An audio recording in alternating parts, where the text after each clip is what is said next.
see how you do under pressure. Oh, yeah, I've been wanting this forever. I've been in the field with whatever they throw at me. Brush it off, pick myself up, moving on to the better. Ain't no errors, baby, it's a new era. I wake up early, feeling rich like I'm Kesha. I get to the paper, boy. Work with me, you know that I got it. Come with me, let's take a trip to the islands. We up on the jet, we'll do more than just fly on it. Stand on that hill, you gon' die on it.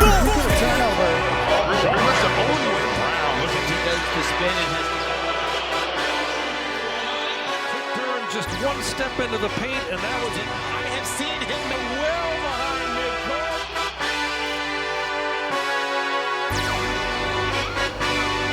Hey, yeah, let's see how you do under pressure. Bonjour à tous, très content de vous retrouver aujourd'hui pour une nouvelle vidéo de cette série sur toutes les équipes NBA. Avant le début de la saison, on parle des 30 équipes NBA. On a déjà parlé des Bulls, des Cavaliers et des Pistons dans cette division centrale de la conférence Est. Et aujourd'hui, on va parler des Indiana Pacers. Des Pacers qui ont fait une saison exceptionnelle l'an dernier. Est-ce que j'ai vraiment besoin de le rappeler ? Une saison peut-être inattendue. Moi en tout cas, j'avais annoncé qu'ils allaient nous surprendre. Je me suis fait surprendre aussi, donc c'est dire la saison qu'ils ont fait. Je pense que beaucoup les sous-estimaient avant le début de la saison. Moi je me disais qu'ils pourraient accéder aux playoffs, pourquoi pas un deuxième tour. Jamais par contre j'aurais pensé qu'ils accéderaient à une finale de conf, même avant le début des playoffs. C'est une équipe qui a été exceptionnelle, qui a dépassé le seuil de ce qu'on attendait. J'en avais beaucoup parlé dans la vidéo, en tout cas j'en avais parlé dans deux parties de ma vidéo du top 10 des meilleurs moments de l'année dernière. Elle a commencé cette saison, quasiment la saison dernière, avec une finale du play-in.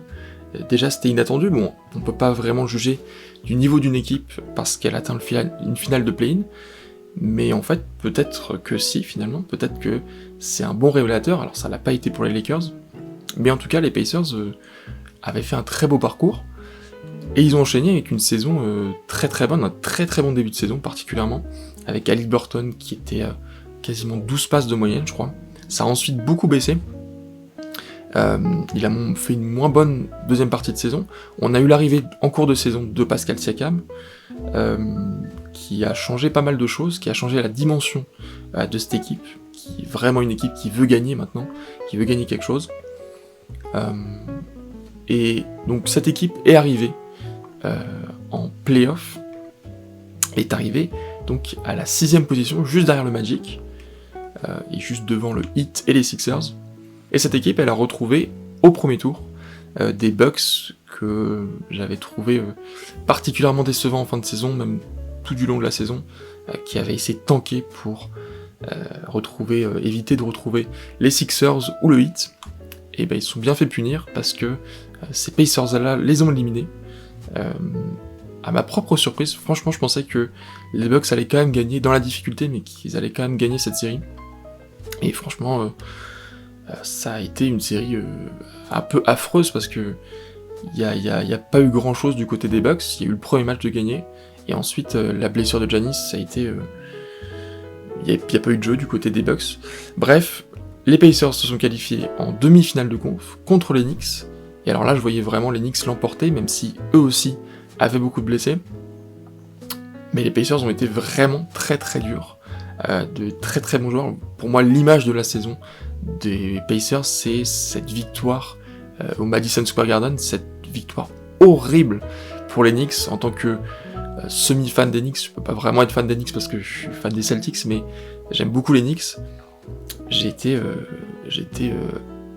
atterré de voir ce match, avec la blessure de Jalen Brunson, qui devait revenir, qui revient pas dans le match. Vraiment, il y a 20 points d'écart, je crois. C'est un match terrible. Et pour le coup, félicitations aux Pacers, parce qu'ils m'ont un peu énervé dans ces playoffs, mais ils ont joué incroyablement bien. Je peux que reconnaître le talent de leur équipe. Et ils sont arrivés ensuite face à une équipe des Celtics qui ira gagner le titre plus tard. Et ils ont quand même accroché. Alors, ils ont eu un sweep. Ça a été un sweep, évidemment, cette série. Mais ils ont quand même accroché le premier match, je crois que c'est le premier et le troisième de mémoire, qui sont un peu accrochés. Et le premier match se joue à rien. Il y a un tir de Jaylen Brown à 3 points, qui en plus prend une faute, enfin c'est un tir improbable quasiment au buzzer, dans les dernières secondes, qui remet les Celtics dans le coup. Mais c'était vraiment dans la difficulté qu'ils ont gagné ce premier match. Ensuite ça a été beaucoup plus facile. Et donc ces Pacers, ils se sont fait sweeper, ils ont perdu. Mais franchement, le gros de leur saison, c'était avant. Il y a énormément de choses à dire sur cette saison qui était incroyable, que j'ai trouvé incroyable. Et donc, à quoi va ressembler la nouvelle saison des Pacers ? Alors on va regarder 5 majeurs, un peu comme les Cavaliers, dont on avait déjà parlé. Il y a très peu de nouveaux arrivants, il y a 2 rookies, dont Tristan Newton, qui voilà, arrive dans le groupe. Sinon, tous les autres étaient déjà là l'an passé. Alors c'est pas spécialement étonnant quand vous avez une équipe qui arrive en finale de conf, qui n'était pas spécialement prévue à ce niveau-là. C'est pas étonnant que la plupart des joueurs restent. On a toujours ce même 5 majeurs. Miles Turner, Pascal Siakam, Nesmith, Nembhard, Haliburton. La seule différence avec l'année dernière, c'est peut-être que Mathurin n'est plus spécialement titulaire depuis sa blessure. Il va aussi sûrement revenir de blessure cette saison, donc on va voir ce que ça va donner avec Mathurin, qui a quand même loupé une bonne partie de la saison dernière, et donc tous les playoffs. Vraiment, c'est une équipe qui a beaucoup de potentiel. TJ McConnell, par exemple, c'est un backup de classe internationale, je trouve, qui se bat vraiment sur chaque action, qui est un joueur incroyable, qui n'a pas le niveau d'un titulaire, mais c'est un backup, c'est le backup presque parfait, pour moi, pour Tyrese Haliburton. Et à chaque poste, on a un joueur qui fait le taf, et donc ça s'est traduit l'année dernière par des victoires. Et voilà, il y a énormément de talent dans cette équipe. Il y a aussi Obi Toppin, qui est un très bon remplaçant, Ben Shepherd, donc on en a parlé de Bénédicte Mathurin aussi, Isaiah Jackson dans la raquette. Ils ont plus Jalen Smith, qui pour le coup est parti, comme on l'a dit, aux Chicago Bulls. Ils ont toujours James Wiseman, qui joue pas énormément. La carrière un peu compliquée de James Wiseman, dont on parlera pas dans cette vidéo. Ils ont gardé aussi Rick Carlisle, évidemment, comment se séparer du coach qui vous a emmené en finale de conf alors que personne s'y attendait. Donc voilà, c'est une équipe qui est assez similaire par rapport à l'année dernière, une équipe qui va sûrement marquer aussi encore beaucoup de points, et encaisser aussi beaucoup de points, même si c'est paradoxalement une équipe qui sait très bien défendre, on l'a vu dans les playoffs, c'est assez incroyable. Moi je regardais toute la saison dernière les consultants de Beansport, Jacques Monclar par exemple était souvent atterré de la défense des Pacers et disait qu'ils allaient se faire exploser en playoff. C'est à titre personnel, c'est ce que je pensais aussi, j'essaie pas de remettre la faute sur quelqu'un d'autre, mais c'est ce que je pensais aussi. Et pourtant, les Pacers ont vraiment bien défendu en playoff. Ils ont été incroyables, je trouve, notamment dans la série face aux Bucks, ça s'est vraiment beaucoup vu à ce moment-là. Voilà, donc c'est une équipe aussi qui sait défendre, on l'a vu, et je remettrai pas en question leur stratégie cette saison, parce que ils m'ont vraiment surpris l'an dernier. Le joueur à suivre pour moi, alors c'est peut-être une évidence, mais c'est Tyrese Haliburton, parce que il réalise un très bon début de saison l'an dernier. Il est à 12 passes, je crois, de moyenne, 12-13 passes presque même, le meilleur passeur de la NBA à ce moment-là. Et ensuite, il fait un bien moins bon, moins bonne fin de saison, avec moins de 10 passes, il s'est remis du coup à 10, presque 11 passes par match, et beaucoup plus de ballons perdus. C'est quand même un joueur qui arrivait à faire 12-13 passes par match sans perdre un ballon, donc ça c'est assez exceptionnel.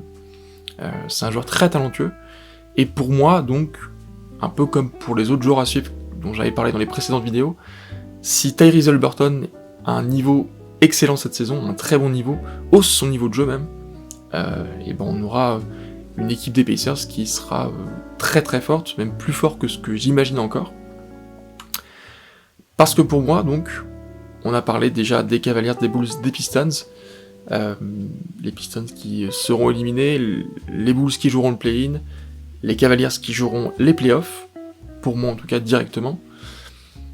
Pour moi ces Pacers, je les vois évidemment mieux que les Pistons, je les vois aussi mieux que les Bulls, ça me paraît assez évident. C'est plus équilibré avec les Cavaliers, pour moi il y a une partie du classement de la conférence Est là qui est assez équilibrée, avec le Magic aussi, je spoil un petit peu déjà la vidéo sur le Magic, mais entre ces trois équipes là ça se joue beaucoup, il y aura sûrement le Heat aussi. Donc pour moi, les Pacers iront à la 7ème place, donc le tout début du play-in, c'est-à-dire qu'ils reçoivent lors du premier match, et potentiellement lors du deuxième si ils perdent le premier.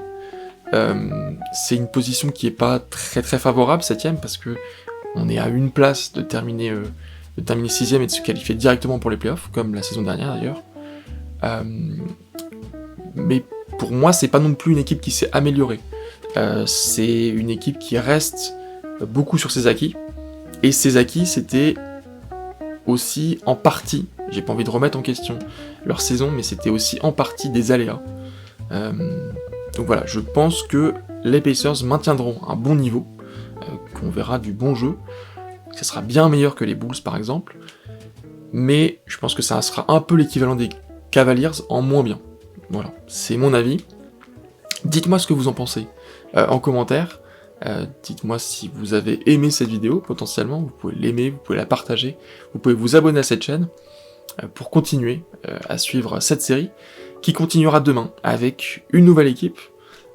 Normalement, si vous comprenez la suite logique de ces 4 premières vidéos, vous avez certainement la 5ème équipe. Et donc d'ici là, d'ici demain, je vous dis à très vite.